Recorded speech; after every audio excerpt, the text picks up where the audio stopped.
A profound silence descends upon the hearing chamber as Director Tulsi Gabbard takes her position at the witness table. She places her hands flat against the polished wood, showing absolutely no signs of restlessness or nervous energy. 2 decades of rigorous military training are visible in every aspect of her bearing. She wears a flawless dark blue suit, and a small American flag pin on her lapel glints under the studio lights. The massive seal of the Senate Intelligence Committee dominates the marble wall behind her. Across the room, Congressman Jamie Raskin leans toward his microphone while his wire-rimmed spectacles reflect the glare of the camera lights. His gray hair appears slightly unkempt, though it is the specific kind of disorder that requires careful styling. He wears a blue blazer over a crisp white shirt without a tie, projecting the image of a casual academic. He plays the role of the approachable professor and the champion of the people. His voice carries through the chamber with a theatrical and practiced quality, sounding like a constitutional law professor who has spent decades in lecture halls. Madame Director, your past record is deeply troubling, as you have frequently repeated Russian propaganda points. You met with the brutal dictator Bashar al-Assad and undermined American foreign policy at every possible opportunity. You questioned our intelligence agencies and abandoned the Democratic Party to align yourself with political extremists. Yet now, incredibly, you hold the most sensitive intelligence position within our entire government. He pauses for dramatic effect, glancing at the cameras before turning his gaze back to her. How can the American people trust you with our nation's secrets when your history implies sympathy for our enemies? The entire room waits with bated breath for her response, as reporters lean forward and cameras focus. Tulsi remains motionless for 3 full seconds, neither blinking nor reacting to the provocation. Then she speaks, her voice calm and measured, yet carrying the distinct weight of command. It is the voice of someone who has issued orders in active combat zones. Point of order, Mr. Chairman. Senator Warner, the committee chairman, looks up from his notes and acknowledges that the witness is recognized. Tulsi stands, not with haste or aggression, but with the deliberate motion of a soldier coming to attention. Every eye in the chamber follows her movement as she rises. Although she is 5'8" and not physically imposing, her sheer presence fills the space. It is a command presence, the intangible quality that comes from leading people where mistakes cost lives. Congressman Raskin just effectively called me a Russian asset. Raskin attempts to interrupt, claiming he did not use those specific words. She continues speaking, her voice level and unstoppable. This is not the first time I have heard this particular accusation. Secretary Clinton made the claim during my presidential campaign, and your colleagues repeated it on MSNBC for months. Your party's surrogates spread the lie across social media, and now you have said it again in a Senate hearing. She looks directly at him, her eyes locking onto his, with an unblinking stare. I deployed to Iraq in 2004 into a combat zone when I was 23 years old. I served in a field medical unit where I treated wounded American soldiers. They were young men, boys really, suffering from shrapnel wounds, bullet wounds, and severe burns. I held their hands while they died and subsequently wrote letters to their grieving mothers. I have worn this nation's uniform for 20 years and still serve as a major in the Hawaii Army National Guard. My voice does not need to rise because the words carry their own weight. I hold a top-secret, sensitive, compartmented information clearance and passed the government's most rigorous background check twice. I was confirmed by the Senate as Director of National Intelligence with a bipartisan vote of 78 to 21. So I am going to ask you directly, Congressman Raskin. Do you have any evidence that I am compromised by a foreign government? Do you have proof that I am a Russian asset? Do you have anything at all beyond your party's standard talking points? The room falls completely silent. Present your evidence right now, or withdraw your slander. Raskin shifts in his seat, his confident posture wavering slightly. I did not use the term asset. I merely said your statements echo theirs. You implied treason. Her voice hardens, remaining controlled but revealing steel underneath. You are making that implication against a combat veteran and a sitting director of national intelligence. That is not a minor accusation, Congressman. That is calling for my prosecution, my imprisonment, and possibly my execution. She lets that statement hang in the air. So I will ask you again. Produce the evidence now, or retract. Raskin's mouth opens and closes as he looks to his fellow Democrats on the committee. They are suddenly very interested in their papers, offering him no support or backup. My statement was based on your public positions regarding foreign policy. Tulsi nods slowly.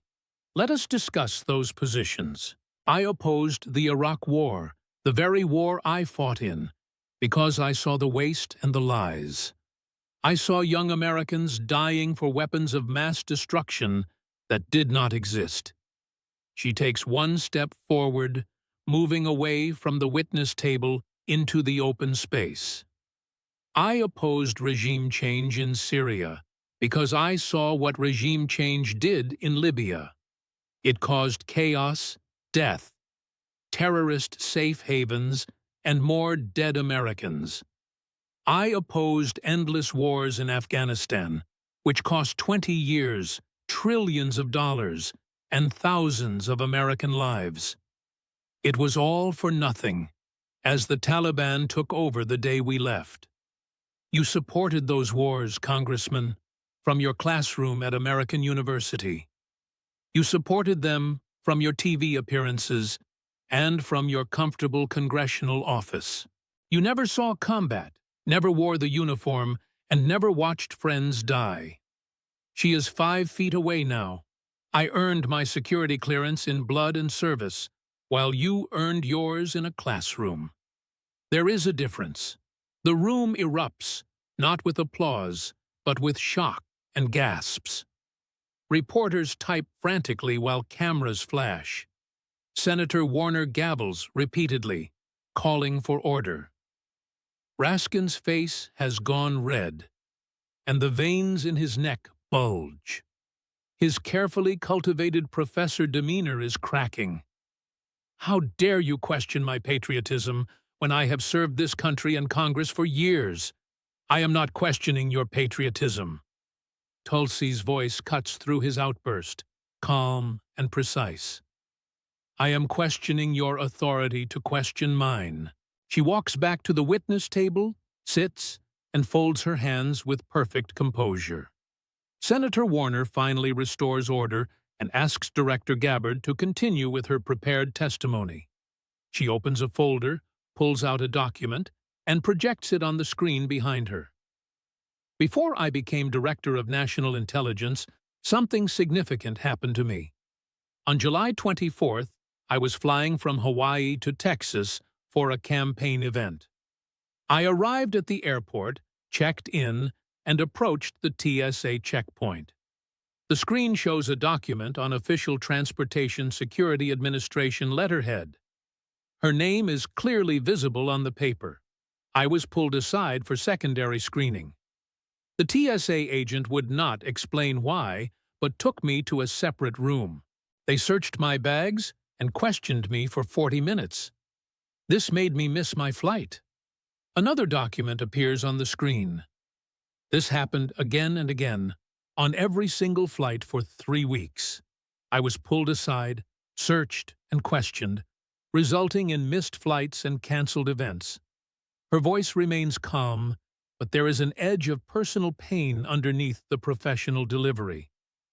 I filed a Freedom of Information Act request, which took 6 months to process. Finally, I got an answer. A new document appears on the screen, showing an internal DHS communication. I had been placed on the Quiet Skies domestic terrorism watch list. Murmurs ripple through the gallery. Quiet Skies is a program where air marshals follow American citizens on flights, monitor their behavior, and report back to headquarters. It is designed for suspected terrorists. She looks at the camera, addressing the America watching. I am a former presidential candidate, a former member of Congress, and a sitting major in the Army National Guard. Yet my government labeled me a domestic terrorist. Document after document appears on the screen showing air marshal reports. Subject maintains calm demeanor. No suspicious activity. Routine travel. TSA screening logs show the subject was cooperative, with no contraband found and no threats detected. Every report says the same thing, noting nothing suspicious. Just a citizen traveling. I requested the criteria for my watch list placement, but DHS refused, claiming it was classified.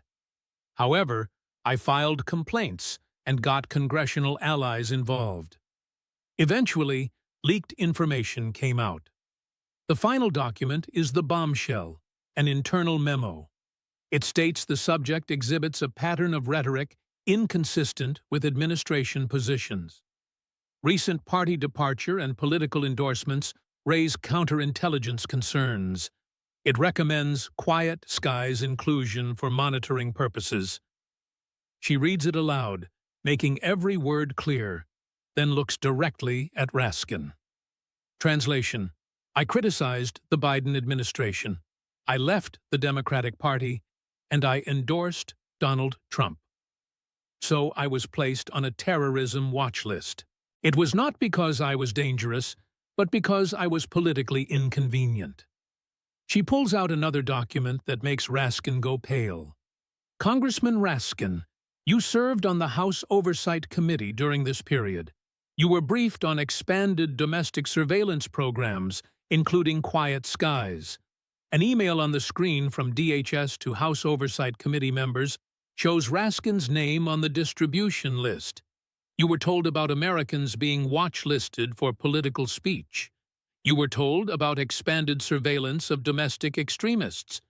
You raised no objections and approved expanded budgets for these programs. She leans forward. Did you know I was on that list, Congressman? Silence fills the room. Did you know that American citizens were being treated as terrorists for exercising their First Amendment rights? More silence follows. Did you care? There is no response, and Raskin stares at his notes, refusing to meet her eyes. Tulsi sits back. I am not here for an apology. I am here for accountability. Because if it can happen to me, a former member of Congress, it can happen to anyone. And it did happen to anyone, to thousands of Americans. She closes the folder. That is why I am Director of National Intelligence now. I am here to stop this, to reform these agencies, and to restore Americans' trust.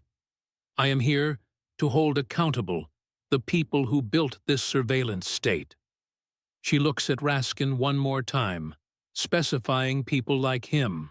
Raskin tries to regain control, straightening in his chair and adjusting his glasses. He clears his throat, the professor preparing to lecture. Madame Director, with all due respect to your service. Tulsi interrupts, sharp and clean. Stop. He blinks. Excuse me. Don't do that. Don't start with the phrase, with all due respect to your service, and then follow it with disrespect. I have heard it 1,000 times. It is a tell that means you are about to dismiss everything I said. Raskin's face flushes. I was simply trying to... You were simply trying to condescend to me while pretending to honor my service. Just make your point, Congressman, as there is no need for the fake respect. Senator Warner intervenes, asking Director Gabbard to maintain decorum. I am maintaining truth, Mr. Chairman, though sometimes the two conflict. She stands again, reaches into her briefcase, and pulls out something small and metallic. She sets it on the witness table with a sharp thud that echoes through the chamber. It is a combat medical badge, awarded for serving in a combat zone providing medical care under direct or indirect enemy fire. This was Iraq, 2004 to 2005. Another item is a cloth patch, blue and gold, from a Kuwait deployment. This was her second deployment, from 2008 to 2009, totaling 15 months of deployed time. She pulls out her phone and projects photos on the screen. The first image shows Tulsi in Iraq at 23 years old. She wears a Kevlar helmet and body armor with a rifle slung across her chest. Her face is dirty and exhausted, standing outside a medical tent with the desert stretching behind her. It is endless, hostile, and real. The second image is inside the medical tent, showing a wounded soldier on a gurney. Tulsi's hands are working, focused on saving a life amidst blood and bandages. The third image shows rows of soldiers in formation, saluting at a ceremony. They are young faces, and some never came home. That is what service looks like, Congressman. It is not classroom lectures, faculty lounges, or Harvard degrees. She pulls up different photos now. Raskin at his graduation in a Harvard law cap and gown, smiling with beaming parents and a bright future. Next is a Raskin faculty photo at American University, in an office with books and a comfortable chair. Diplomas hang on the wall, safe, protected, and elite. Another shows Raskin teaching a classroom where students take notes with a chalkboard behind him. It is constitutional law theory, entirely abstract. I do not question your patriotism, Congressman, but I question your authority to question mine. You taught law while I bled for this country. Those are not equivalent experiences. Raskin tries to respond, claiming his service to this nation is as an elected representative. You were elected, but I volunteered when I was 18 years old. I signed up to die if necessary. What did you sign up for at 18? He has no answer. I will tell you what you signed up for. You signed up for college, Harvard Law School, and a comfortable career. There is nothing wrong with that, but it is not service. It is ambition. She pulls out more documents. Let us talk about your positions on war, because you accused me of echoing enemy propaganda for opposing wars.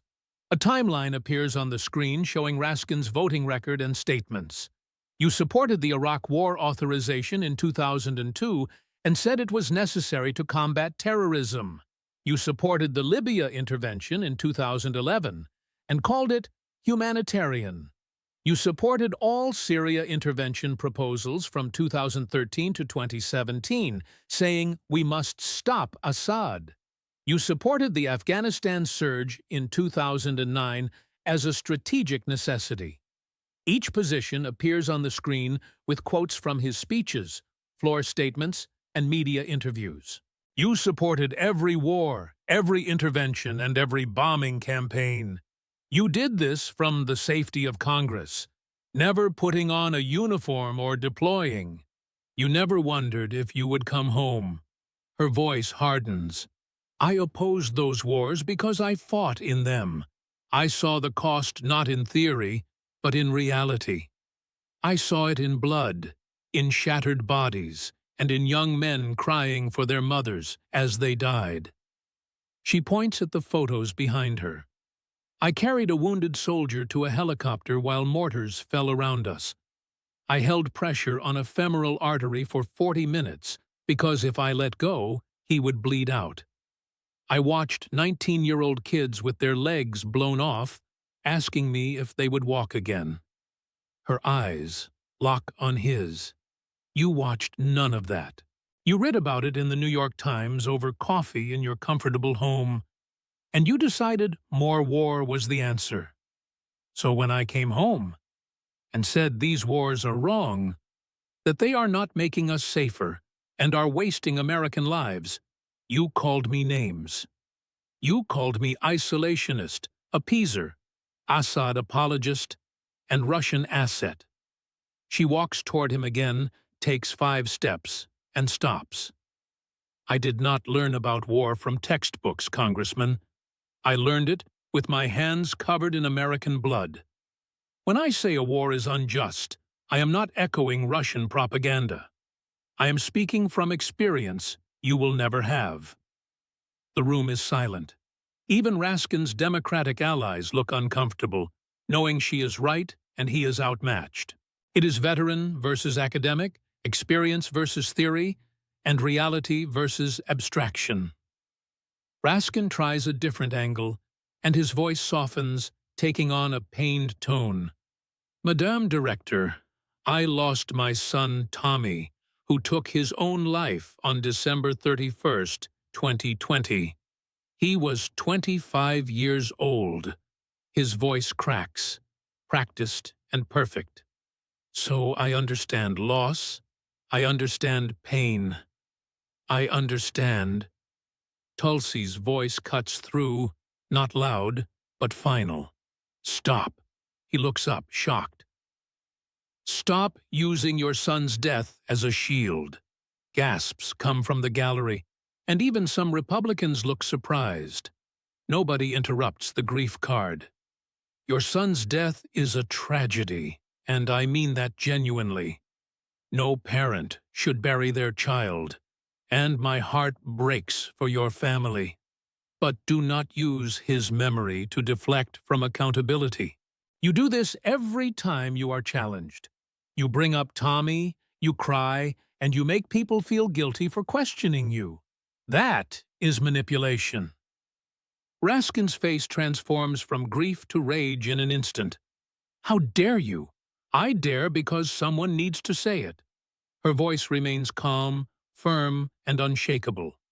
Your grief is real, and your loss is real. But it does not excuse your actions. It does not make you right. It does not give you permission to weaponize government against citizens. She points to the gallery.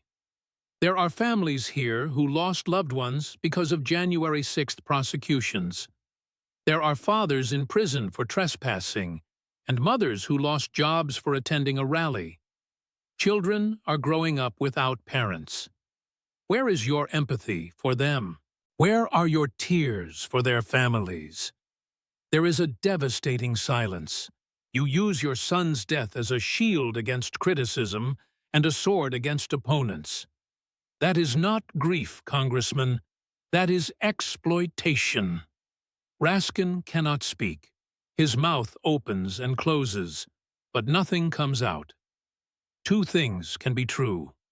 You are a grieving father, and you are a congressman who abused power. Your grief does not cancel your guilt. She walks back to the witness table, sits, and opens another folder. Now, let us discuss the real issue. The screen behind Tulsi lights up with a comprehensive timeline showing years of accusations. It displays statements, media appearances, and a systematic smear campaign in chronological order. Let us address this directly. The claim that I am a Russian asset is the lie you and your colleagues have repeated for years. The first entry appears from March 2017. I met with Bashar al-Assad on a fact-finding mission as a member of Congress. This is standard diplomatic practice, as members of Congress meet with foreign leaders regularly. This includes leaders we disagree with and dictators. Photos appear showing other congressional delegations, Republicans and Democrats, meeting with Saudi leaders and Chinese officials. Even Assad met earlier delegations from both parties. But when I did it, You called it treason. Why? She does not wait for an answer. Because I came back and said this regime change war in Syria is wrong.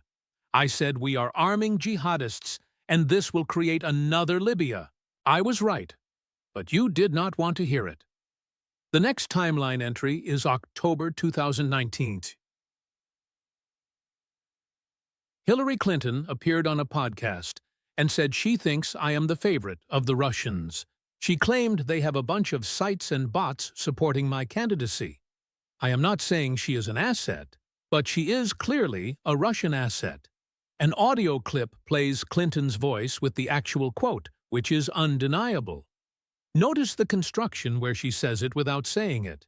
It is plausible deniability. More timeline entries cascade down the screen. NBC News asks if Tulsi Gabbard is a Russian asset. CNN discusses Tulsi Gabbard's suspicious relationship with Russia. MSNBC calls the former congresswoman accused of amplifying Kremlin talking points. The Washington Post discusses Tulsi Gabbard's troubling views on Russia. There are dozens of headlines and hundreds of articles. It has been 4 years of this. Not one shred of evidence has been presented. Not one proof. It is just accusation after accusation because I opposed your wars, because I left your party, because I dared to dissent. She pulls out an official document with the FBI seal visible. The FBI investigated me twice. The first time was in 2019 during my presidential campaign as part of a counterintelligence investigation. They asked if I had improper foreign contacts or was coordinating with foreign governments. They checked if I was compromised. She reads the conclusion. The investigation found no evidence of coordination with foreign government entities. There was no evidence of improper contacts. The subject maintains appropriate security protocols and demonstrates proper handling of sensitive information. No derogatory information was identified. Another document appears, referencing the second investigation in 2022 after I left the Democratic Party. It asked the same questions, but the process was more thorough this time. This was because I was being considered for senior positions. She reads again from the document. Extensive background investigation completed, subject interviewed multiple times, financial records reviewed, and travel history analyzed. Communications examined with no evidence of foreign influence or compromise detected. Subject recommended for top-secret, sensitive, compartmented information, clearance, renewal. She sets the documents down and looks at Raskin. I passed twice clean because there is nothing there. There never was and never will be. A new document appears showing her security clearance certificate. It is current and valid for top-secret SCI, the highest level. You know what disqualifies someone from this clearance level, Congressman. Foreign influence, unexplained foreign contacts, or financial connections to foreign entities. Anything suggesting compromise or susceptibility to blackmail would be disqualifying. I passed the most rigorous security investigation in the United States government multiple times. This included a full-scope polygraph. Do you know what they ask in those polygraphs? She leans forward. Have you ever been approached by a foreign intelligence service? No. Have you ever agreed to provide information to a foreign government? No. Have you ever accepted money or gifts from foreign entities? No. Have you ever engaged in any activity that could be used to blackmail or coerce you? No. It is clean. Every question, every test, every investigation. Because I am not a Russian asset. I am an American patriot who disagrees with your foreign policy. She stands and walks to the center of the room. But let us talk about your foreign contacts, Congressman. A new timeline appears showing Raskin's travel records. It is public information and congressional delegation reports. You have traveled to Israel 8 times in 5 years. You met with Israeli intelligence officials. You attended conferences funded by foreign lobbying groups. You received briefings from Mossad.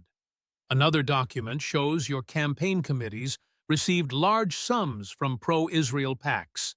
In the last election cycle, you received $147,000. Much of that money originated from foreign nationals donating through American intermediaries. You have met with Ukrainian officials dozens of times since 2022. You have advocated for billions in aid. You have pushed for weapons transfers. You have called for more American involvement. Photos appear showing Raskin with various foreign officials. There are handshakes, meetings, and smiling photos. I am not saying you are compromised. I am not saying those contacts are improper. They are not improper. They are normal congressional activity. But by your standard, the standard you apply to me, you would be suspicious too. Foreign money, foreign contacts, and foreign policy positions that align with foreign governments. The difference is you met with allies, so it is patriotism. I met with an adversary to understand their position, so it is treason. You support Israel, so it is pro-American. I question regime change wars, so it is pro-Russian. Her voice rises slightly, not a shout, but with force. The word you are looking for is not Russian asset, Congressman. It is political opponent.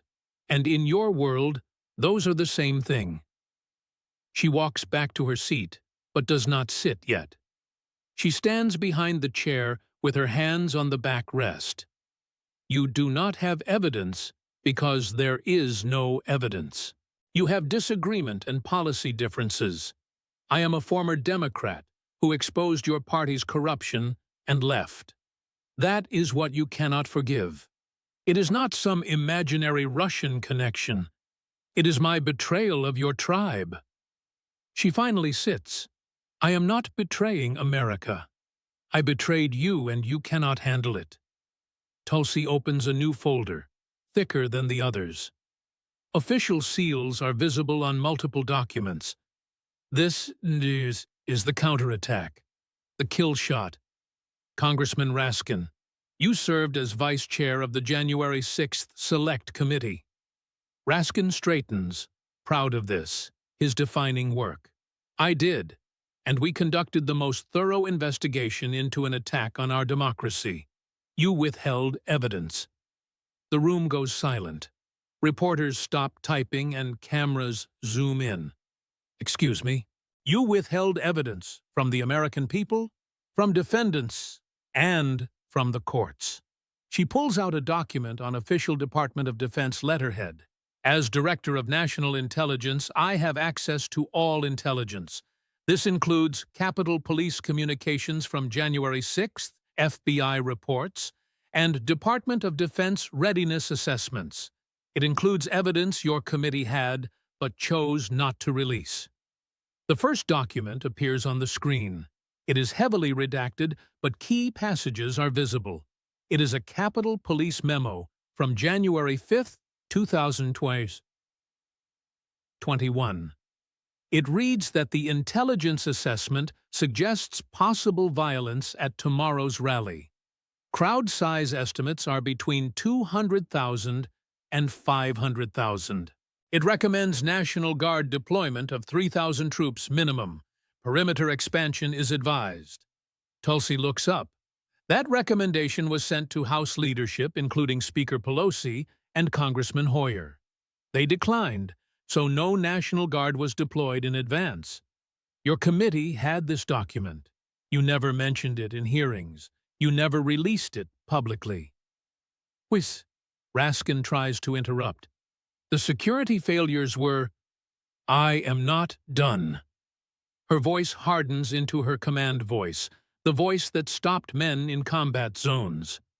He closes his mouth. A second document appears, an FBI Washington Field Office report from January 4th, 2 days before. Source reporting indicates Proud Boys' leadership planning defensive posture on January 6th. Expect confrontation if Antifa or counter-protesters engage. Assessment notes, limited violence potential and no credible threats to the Capitol complex. The FBI assessed limited violence potential 2 days before. Your committee presented this as a planned insurrection. You called it a coordinated attack and proof of Trump's plot. But the FBI's own assessment 2 days prior said limited violence. Another document appears. This is the third document, a National Guard deployment authorization timeline. This is critical. The timeline appears on screen minute by minute. At 2:24 p.m., Capitol Police Chief Stephen Sund requests National Guard assistance. It is denied by House Sergeant-at-Arms Paul Irving. At 2:36 p.m., Chief Sund calls Army Secretary McCarthy directly and requests immediate deployment. McCarthy says he needs Pentagon approval. At 3:04 p.m., a Pentagon leadership meeting convened to debate the optics of troops at the Capitol. At 4:32 p.m., the National Guard is finally authorized. This is over 2 hours after the initial request. Tulsi stands and points at the timeline. 2 hours passed while officers were being assaulted. While the building was breached and people were in danger, the National Guard sat 8 minutes away, waiting for permission. Your committee blamed Capitol Police Chief Sund and blamed Trump. But this timeline shows Pentagon delays and congressional leadership delays. It shows bureaucratic paralysis. You had these documents, but never showed them. You hid them because they complicated your narrative. Raskin is on his feet now. We showed extensive timeline evidence. You showed selective evidence. Only what fit your conclusion. Let me show you what you hid. A video begins playing on the screen. It shows multiple angles of security camera footage. This is from Capitol Police cameras on January 6th at 2:47 p.m. The video shows Capitol Police officers opening doors. They are weaving people into the building. They are not fighting them or resisting.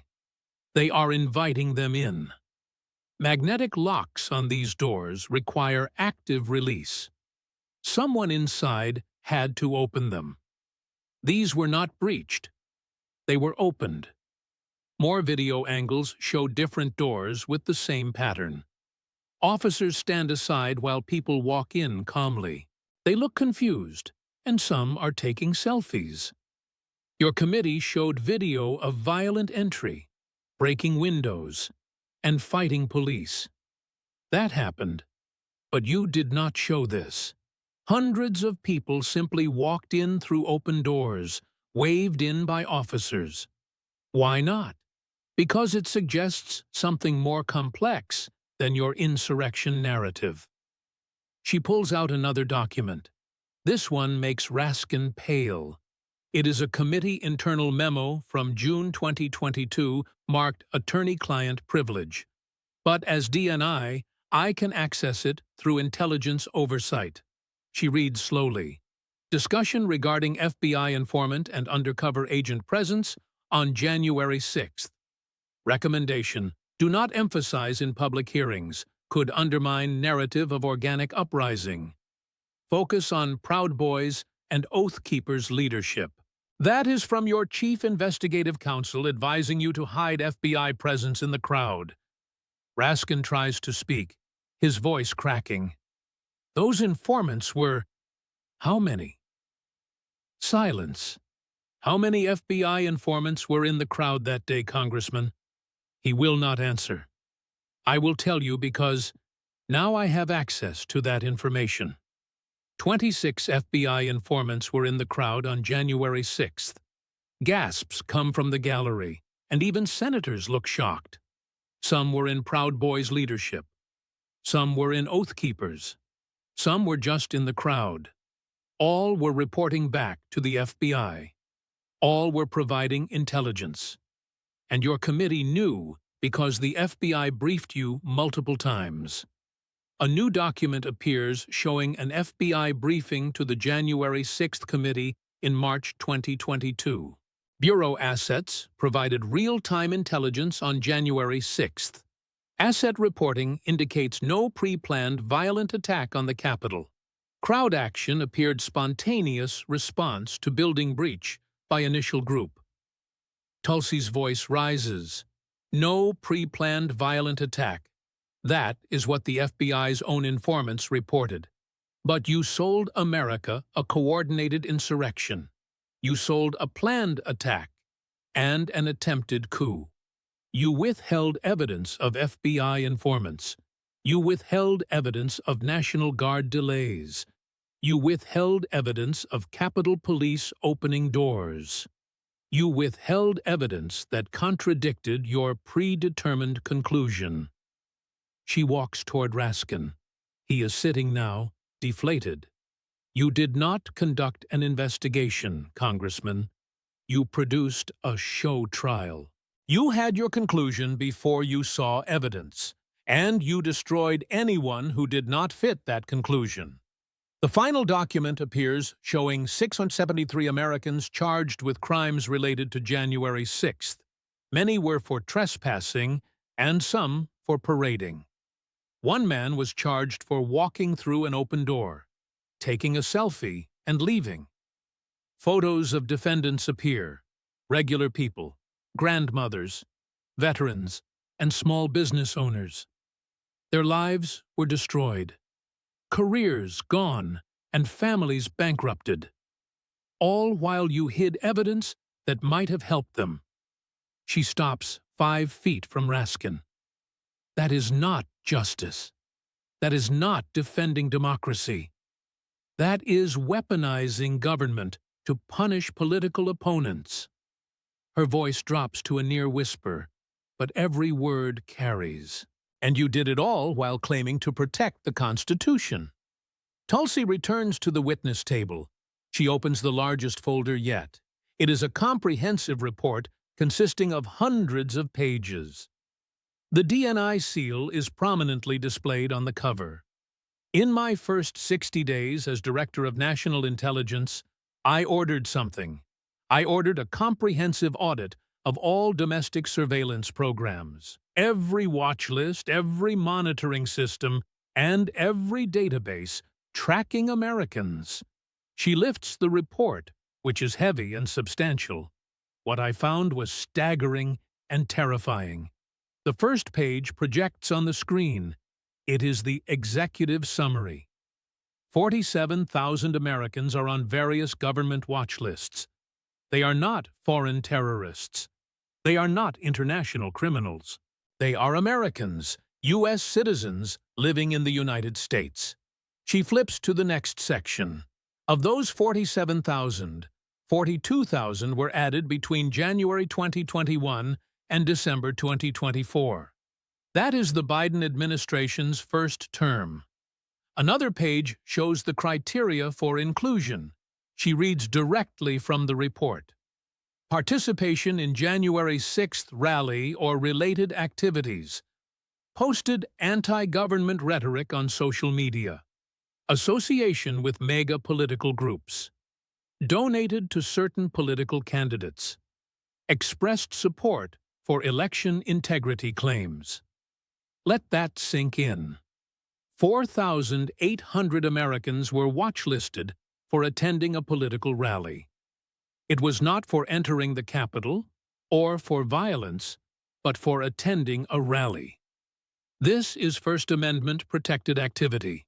8,200 Americans were watchlisted for social media posts criticizing lockdowns, questioning elections, or supporting Trump. This is protected speech. 3,400 Americans were watchlisted for associating with mega groups. This is joining a political movement, which is also protected by the First Amendment. Photos begin appearing on the screen. Real people, with redacted names but visible faces. A grandmother from Wisconsin attended the Trump rally on January 6th, but never went near the Capitol. She stayed on the mall and went home. 6 months later, she was pulled aside at an airport, questioned, and watch-listed. Next is a veteran from Texas who posted on Facebook criticizing the Biden administration's Afghanistan withdrawal. He is a former Army Ranger and Purple Heart recipient who was watch-listed. Next is a small business owner from Florida who donated $500 to the Trump campaign and posted American flag emojis on Twitter. He was watch-listed. Photo after photo shows regular Americans, grandparents, veterans, business owners, teachers, nurses, and truckers. These are not terrorists, Congressman. These are citizens exercising constitutional rights, and their government labeled them threats. She closes the report and looks directly at Raskin. Your committee recommended this in your final report in December 2022. Chapter 7 includes recommendations for preventing future attacks. She pulls up the specific text. Expand domestic terrorism monitoring capabilities and increase social media surveillance. Lower the threshold for watch list inclusion. Broaden the definition of domestic violent extremism to include rhetoric that could inspire violence. Translation: spy on more Americans for their speech, their politics, and their beliefs. You built this system, Congressman, along with your colleagues on that committee. You turned intelligence agencies designed to stop Al-Qaeda into tools to target American citizens. A new document appears, which she holds up. It is a Department of Homeland Security internal memo from March 2023. Pursuant to congressional recommendations from the January 6th Committee, Expand Quiet Skies program. It should include individuals flagged for domestic extremism indicators. Indicators include attendance at Stop the Steal rallies, social media posts questioning election results, or association with militia groups or mega organizations. She sets it down carefully. That is how I ended up on a terrorist watch list. Not because I am dangerous, but because I criticized the government. Because I left the Democratic Party. Because I endorsed Donald Trump. If it can happen to me, a former congresswoman, presidential candidate, combat veteran, and sitting DNI, it can happen to anyone. And it did. She stands again for the final stretch, the crescendo building. You weaponized the intelligence community.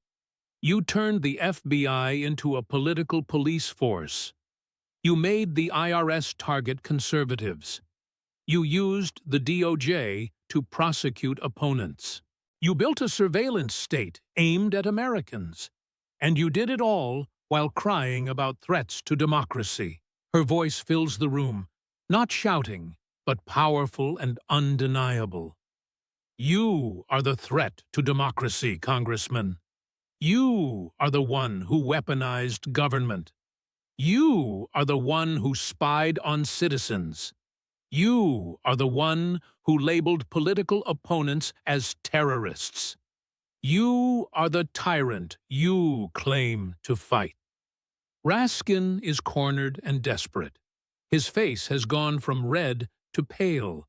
Sweat is visible on his forehead, despite the air-conditioned room. His carefully constructed professor persona is shattered. The smug academic has been replaced by a panicked bureaucrat watching his world collapse. He tries one more counterattack.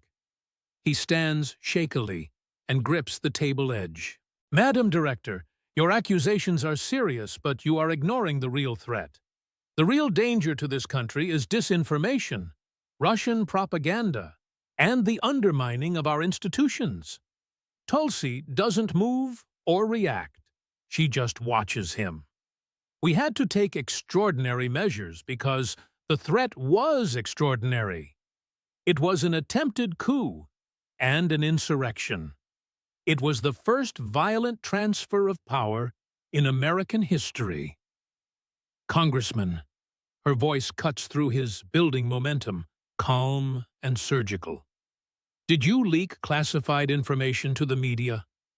He stops mid-sentence, his mouth hanging open. What? Did you leak classified information, yes or no? I don't. That's not. We had authorization to. Show me the authorization. Silence fills the room. Show me the declassification order.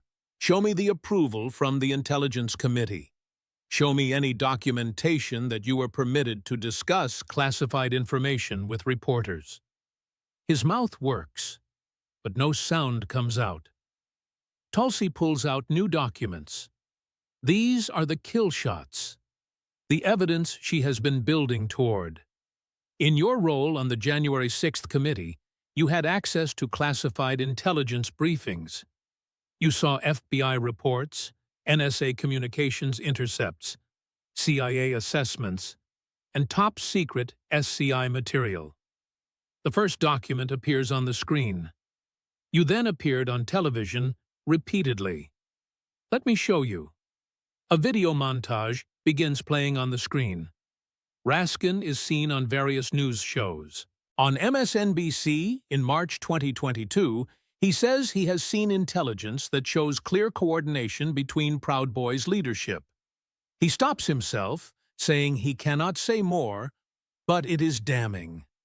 On CNN in June 2022, he says evidence includes communications between Trump's inner circle. Again, he stops, saying it is classified, but Americans will understand when it is released. On ABC in September 2022, he mentions being briefed by intelligence agencies about the role of certain actors. He stops again, saying he shouldn't say more due to national security. Clip after clip shows Raskin dancing right up to the line. He sometimes crosses it, always implying he knows secrets. He always suggests classified information supports his position. Tulsi freezes the video on one particular clip. That MSNBC appearance on March 22, 2022. You said you have seen intelligence that shows clear coordination between Proud Boys' leadership. She pulls out a document with the FBI classification stamp visible. That intelligence was a top-secret FBI field report dated March 15th, 1 week before your appearance. It contained specific information about Proud Boys' communications intercepts, methods, and sources. Another document appears. Those methods and sources were compromised 10 days after your appearance. An FBI counterintelligence investigation traced the leak to your interview. Proud Boys' leadership changed communications methods immediately after. She looks up from the document directly at Raskin. You revealed classified sources and methods on national television to score political points, and you compromised an ongoing FBI investigation. More examples appear in rapid fire. On CNN June 7th, you discussed classified communications between Trump's inner circle. That information came from a National Security Agency intercept, TSSCI. You were not authorized to even hint at its existence. On ABC September 19th, you mentioned intelligence agencies briefed us about a specific role, but you had already revealed there was intelligence about a specific role in a specific context. That is classification spillage. Document after document lists 12 separate instances where Raskin either directly revealed or heavily implied classified information in media appearances. I have referred all 12 instances to the Department of Justice for prosecution consideration. This falls under Title 18 United States Code Section 798, Disclosure of Classified Information. She sets the stack of documents on the witness table. The sound echoes through the room. Each count carries up to 10 years imprisonment. The room is dead silent. Nobody moves and nobody breathes. Raskin's lawyer, who has been sitting behind him trying to be invisible, finally stands. He leans forward and whispers urgently in Raskin's ear. Raskin waves him away. Mistake. Huge mistake. I had authorization. The committee authorized it. The committee doesn't grant classification authority. Only the originating agency can declassify information. Did the FBI authorize you to discuss their field report? No answer. Did the NSA authorize you to reveal the existence of their intercepts? No answer. Did any intelligence agency give you written permission to discuss classified information in media appearances? Silence. Damning silence. You leaked, Congressman, without authorization, for political advantage, to damage your opponents, to build your narrative, to make yourself look important on television. She walks toward him slowly and deliberately. The intelligence community has a saying that loose lips sink ships. We drill that into every person with a clearance from day one. Don't talk about classified information ever. Not to family, not to friends, and definitely not to reporters. But you did, repeatedly, 12 times, because you thought you were special and above the rules. You thought your political goals justified breaking the law. She is 5 feet away now. Let me tell you about someone else who leaked classified information. Reality winner, an NSA contractor, leaked a classified report to The Intercept. She believed it served the public interest and thought Americans needed to know about Russian interference. She got 5 years in prison, served 3, and is now a convicted felon with her life destroyed. How is what you did different? Raskin finally finds his voice, weak and defensive. I am a member of Congress. I have oversight responsibilities, so context is important. Yes or no? The shout echoes, command voice at maximum volume. It is the voice that can make soldiers freeze in place. Did you leak classified information without proper authorization, yes or no? Everyone in the room jumps, including senators, reporters, and Raskin. He stammers. The information I shared was, I believed it was important for the American people to. That is a yes. You just admitted it on camera, under oath. You leaked classified information because you believed it was important. She turns to Chairman Warner. Mr. Chairman, the witness just admitted to unauthorized disclosure of classified information. As Director of National Intelligence, I formally request this committee refer this matter to the Department of Justice for immediate criminal investigation. Warner looks uncomfortable. He is a Democrat, but he is also chairman of the Intelligence Committee, and she is right. The law is clear. Director Gabbard, we will take that under advisement. With respect, Mr. Chairman, this isn't advisory. A sitting member of Congress just admitted to a felony. 12 felonies, in fact. That requires action. She doesn't back down or soften. This is the warrior now, the soldier who took an oath. I have provided documented evidence of 12 separate violations. I have provided video evidence of his admissions. I have provided damage assessments showing compromised sources and methods. And now I have his confession. This committee's responsibility is oversight of intelligence agencies. That includes oversight of Congress members with access to classified information. If you don't act, you are condoning the very abuses you are supposed to prevent. Warner knows she is right, and knows he has no choice. We will conduct a review and refer as appropriate. Today, Mr. Chairman, the referral happens today, or I go to the Attorney General directly. She means it, and everyone can see she means it. Warner looks at his fellow committee members. The Republicans are nodding, and even some Democrats look like they agree. Raskin has always been too theatrical and self-important, so he is not popular even in his own party. Very well, the committee will vote on a criminal referral at the end of this hearing. Tulsi nods and turns back to Raskin. He is sitting now slumped in his chair. His lawyer has given up trying to advise him. The damage is done. His career is over, and prison is looming. But Tulsi isn't finished. Tulsi stands in the center of the room between the committee and Raskin. Every eye is on her, and every camera is focused. This is the moment that will be remembered, clipped, shared, and viewed millions of times. She speaks not to Raskin, but to America, to the cameras, and to history. I took an oath at 18 years old when I enlisted in the Hawaii Army National Guard. I do solemnly swear that I will support and defend the Constitution of the United States against all enemies, foreign and domestic. Her voice is steady and strong.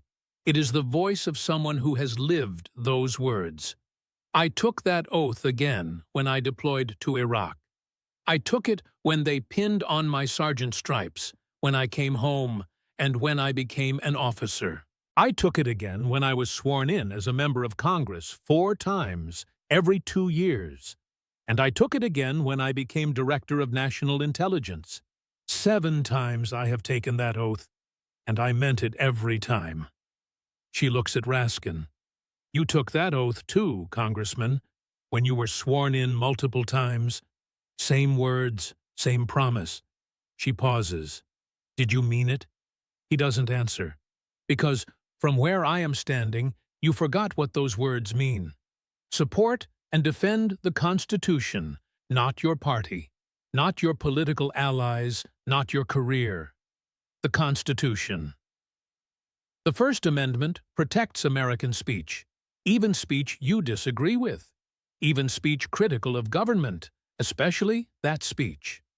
The Fourth Amendment protects Americans from unreasonable searches and seizures. It protects them from government surveillance without cause and from being treated as suspects for their beliefs. The Fifth Amendment guarantees due process, fair trials, and the presumption of innocence. Not show trials, not guilty until proven innocent, and not political prosecutions. Her voice rises, not shouting, but forceful and passionate. You violated all of those amendments. You built a surveillance state. You targeted political opponents.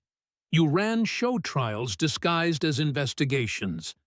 You leaked classified information to destroy people. You weaponized government against Americans. And you did it all while claiming to defend democracy, while wrapping yourself in the Constitution, while lecturing others about threats to our republic. She steps toward him for the final approach. You are not defending democracy, Congressman. You are the one destroying it. You are the tyrant. You are the threat. You are everything you claim to fight against. Her voice drops, quiet and deadly. I deployed to Iraq to fight people who wanted to destroy America. I watched friends die defending this country. I spent 20 years in uniform protecting Americans from external threats. I never imagined the biggest threat would come from inside. From people like you. Elected officials who weaponize government against their own citizens. Who use intelligence agencies as political tools. Who turn the Constitution into a weapon against the people it is supposed to protect. She is 3 feet away now, staring down at him. You called me a Russian asset, a traitor, and someone who betrayed America. But I am not the traitor here, Congressman. You are. The words hang in the air, final and irrevocable. I kept my oath, and you broke yours. I defended the Constitution, and you perverted it. I served America, and you served yourself. She straightens and steps back, her military bearing returning. As Director of National Intelligence, I have authority and responsibility to protect classified information, to prevent its unauthorized disclosure, to hold accountable anyone who compromises national security. That includes members of Congress. Final statement. The verdict. Congressman Jamie Raskin, I am formally recommending to the Department of Justice that you be prosecuted for unauthorized disclosure of classified information. Multiple counts, multiple felonies.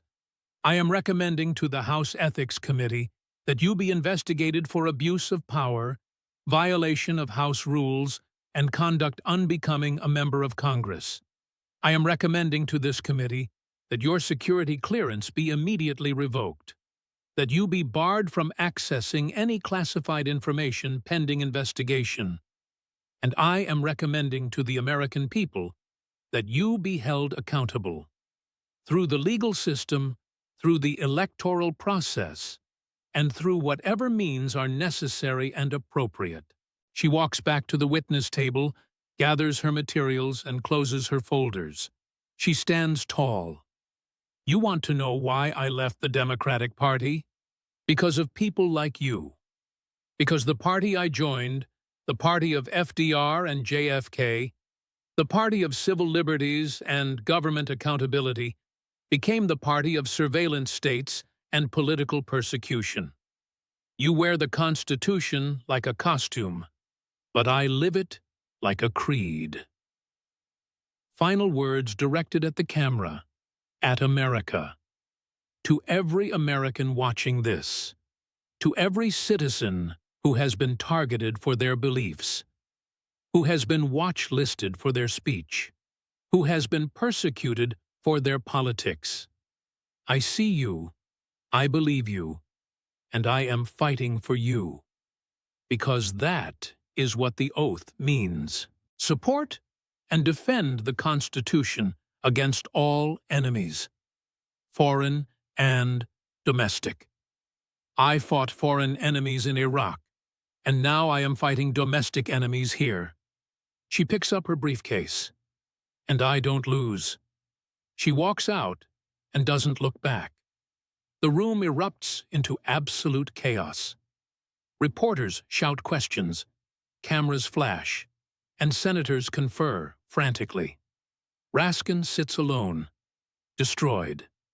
His career is over, his legacy is ruined, and his future is uncertain. One image captures everything.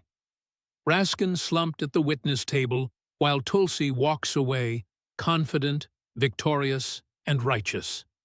The warrior defeated the tyrant. Truth defeated lies. Justice prevailed. A CN breaking news banner scrolls across screens. Breaking. Department of Justice announces indictment of former Congressman Jamie Raskin. The anchor's voice is somber. Former Maryland Congressman Jamie Raskin has been indicted on 8 counts of unauthorized disclosure of classified information. The indictment stems from his appearances on news programs during his tenure on the January 6th committee. If convicted on all counts, Raskin faces up to 80 years in prison. Cut to courthouse steps. Raskin is walking with his lawyers. He is no longer the confident professor, but now a defendant with his head down. No statement is made to the press. A reporter's voice notes that Raskin resigned from Congress last month following the House Ethics Committee's recommendation for expulsion. He faces trial in 6 weeks. Switch to Fox News. Director of National Intelligence Tulsi Gabbard announced sweeping reforms today. Tulsi is at a press conference with the DNI seal behind her. She is professional, composed, and authoritative. In the past 90 days, we have removed 31,000 Americans from government watch lists. 31,000 citizens who were flagged for protected First Amendment activity. We have disbanded the FBI's Domestic Terrorism Coordination Unit that was targeting political speech. We have ended the partnership between intelligence agencies and social media companies that was censoring Americans. We have declassified thousands of documents related to surveillance abuses, FISA court violations, and political targeting. And we have fired 47 senior intelligence officials who put politics above duty. She looks directly at the camera. The intelligence community exists to protect Americans, not to spy on them. That mission is restored. Cut to the White House. President Trump is at the podium. Director Gabbard is doing an incredible job, absolutely incredible. She is cleaning up the mess, and the deep state is being dismantled finally. A reporter shouts, asking if Raskin's lawyers claim this is political prosecution. Trump interrupts. Political? He admitted it on camera. He leaked classified information. That is not political. That is illegal. Next question. Cut to MSNBC struggling to spin the story. While Raskin's prosecution has merit based on the technical violations, there are questions about whether this sets a dangerous precedent. The host sounds uncertain, not convincing even herself. Cut to conservative media celebrating. Finally, accountability. For years, we watched them weaponize government, target conservatives, and spy on citizens. And now, finally, someone is being held accountable. Social media montage shows Tulsi was right trending. Raskin indicted is trending. Deep state exposed is trending. Clips from the hearing are going viral with millions of views. Tulsi's line, "I kept my oath, you broke yours," has 40 million views. Her walking out while Raskin sits defeated has 50 million views. The moment she exposed his leaks has 60 million views. Conservative America has a new hero, a warrior who fought the deep state and won. Early morning at Arlington National Cemetery is quiet, peaceful, and sacred. Tulsi walks alone with no security detail and no staff, just her and the fallen. She is in civilian clothes, jeans, a simple jacket, and running shoes. The off-duty warrior. She walks to a specific section, Section 60, for the Iraq and Afghanistan veterans. It is for the recent wars, her generation. She stops at a grave.